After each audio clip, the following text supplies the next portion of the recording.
चलिए आज आपको एक ऐसी रहस्यमयी जगह ले चलते हैं जहां महादेव चमत्कार नहीं दिखाते बल्कि इंसान को अंदर से, बिल्कुल अंदर से बदल देते हैं। ये कहानी है गुप्ता धाम की। वहां के बारे में एक कहावत बहुत मशहूर है कि जो यहाँ रास्ता पूछता है वो रास्ता भूल जाता है। मतलब ये एक ऐसी जगह है जो आपको तब मिलती है जब वो चाहती है, आपके ढूंढने से नहीं। तो हमारी कहानी शुरू होती है बिहार के रोहतास जिले के घने जंगलों से, और बात है आज से लगभग 300 साल पहले की।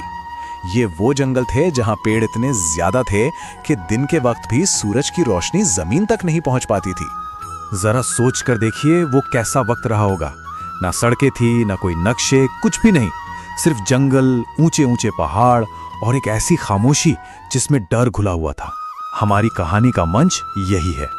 इन्हीं जंगलों के पास एक गांव में एक बहुत ही सीधा साधा चरवाहा रहता था। नाम था उसका भोलू। उसकी जिंदगी का एक ही नियम था, रोज सुबह अपनी गायों को चराने के लिए जंगल जाना और शाम होने से पहले लौट आना। लेकिन उस एक दिन कुछ तो था जो रोज जैसा नहीं था। जब भोलू जंगल में दाखिल हुआ तो उसे एक अजीब सी, एक बेचैन करने वाली शांति महसूस हुई। जंगल जरूरत से ज्यादा शांत था। आप जानते हैं, जंगल की अपनी एक आवाज होती है, जानवरों की, पत्तों की। पर उस दिन वो सारी आवाजें जैसे कहीं गायब हो गई थीं। जो जंगल रोज पक्षियों की चहचहाहट से गूंजता था, आज वहां एक अजीब सा सन्नाटा पसरा हुआ था। हद तो ये थी कि हवा भी मानो थम सी गई थी, पत्ता तक नहीं हिल रहा था। और जैसे जैसे सूरज ढलने लगा, भोलू के दिल में एक खौफ बैठ गया। उसे एहसास हो चुका था कि वो रास्ता भटक गया है। अब सोचिए, घना अंधेरा जंगल और भोलू अकेला।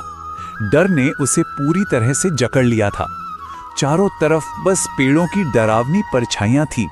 और तभी उस घोर खामोशी को चीरती हुई एक आवाज आई। टप टप टप, पानी की बूंदें गिरने की आवाज। वो आवाज उस सन्नाटे में इतनी साफ थी, इतनी अलग थी कि भोलू का सारा ध्यान उसी तरफ खिंच गया। ये बात बहुत अजीब थी। पानी इतने घने जंगल के बीच में, जहां दूर दूर तक कोई नदी या झरना नहीं था। यह सवाल उसके डर पर भारी पड़ गया और उसने हिम्मत करके उस आवाज की तरफ बढ़ना शुरू किया। डरते डरते, एक एक कदम संभाल कर रखते हुए भोलू उस आवाज का पीछा करता रहा और आखिरकार वो एक अंधेरी गुफा के मुहाने पर जाकर रुका। अब इससे पहले कि हम जाने कि भोलू ने अंदर क्या देखा, एक शब्द समझना बहुत जरूरी है, स्वयंभू। स्वयंभू का मतलब है जो खुद से प्रकट हुआ हो, जिसे किसी इंसान ने बनाया ना हो। शिवलिंग को शिव की निराकार ऊर्जा का ही प्रतीक माना जाता है। तो गुफा के ठीक बीच में भोलू ने जो देखा, उसने उसके होश उड़ा दिए। वहां एक स्वयंभू शिवलिंग था। कोई सजावट नहीं, कोई तामझाम नहीं, बस पत्थर का एक प्राकृतिक रूप। और उस पे लगातार पानी की एक धार गिर रही थी, जिसका कोई स्रोत, कोई और छोर नजर नहीं आ रहा था। उस एक पल में भोलू अपना डर, अपना भटका हुआ रास्ता सब भूल गया। वहां सिर्फ वो था, वो शिवलिंग था, और एक ऐसी शांति थी जिसे शब्दों में बयां नहीं किया जा सकता। ये अब सिर्फ एक खोज नहीं रह गई थी, ये एक अनुभव बन चुका था। भोलू ने कोई मन्नत नहीं मांगी, कुछ नहीं मांगा। उसने बस हाथ जोड़े और मन ही मन कहा, अगर तू सच में है तो जो बात मैं आज तक किसी से नहीं कह पाया वो तू समझ ले। ये एक तरह का पूरा सरेंडर था। और कहते हैं कि ठीक उसी पल गुफा के अंदर की शांति और गहरी हो गई और शिवलिंग पर गिर रही जलधारा की गति तेज हो गई, जैसे कोई बिना बोले ही जवाब दे रहा हो। भोलू को पता ही नहीं चला कि वो कितनी देर उस अवस्था में बैठा रहा। जब उसकी आंखें खुलीं तो सुबह हो चुकी थी। वो गुफा से बाहर निकला और किसी तरह अपने गांव पहुंच गया। लेकिन अब वो पहले वाला भोलू नहीं था। ये बदलाव कितना गहरा था आप यहां देख सकते हैं। गुफा में जाने से पहले उसकी आंखों में एक डर था, उसकी आवाज में एक बेचैनी, एक जल्दबाजी थी। लेकिन गुफा से लौटने के बाद उसकी आंखों में डर की जगह एक अजीब सी शांति थी और उसकी आवाज में एक ठहराव आ गया था। जब इस बदले हुए भोलू ने गांव वालों को वो जगह दिखाने की कोशिश की तो वो गुफा मिल ही नहीं। सब हैरान थे। तब गांव के एक बुजुर्ग साधु ने कहा, ये शिव का अपना स्थान है, वो दिखावे से दूर रहते हैं, इसीलिए ये जगह हमेशा गुप्त ही रहेगी।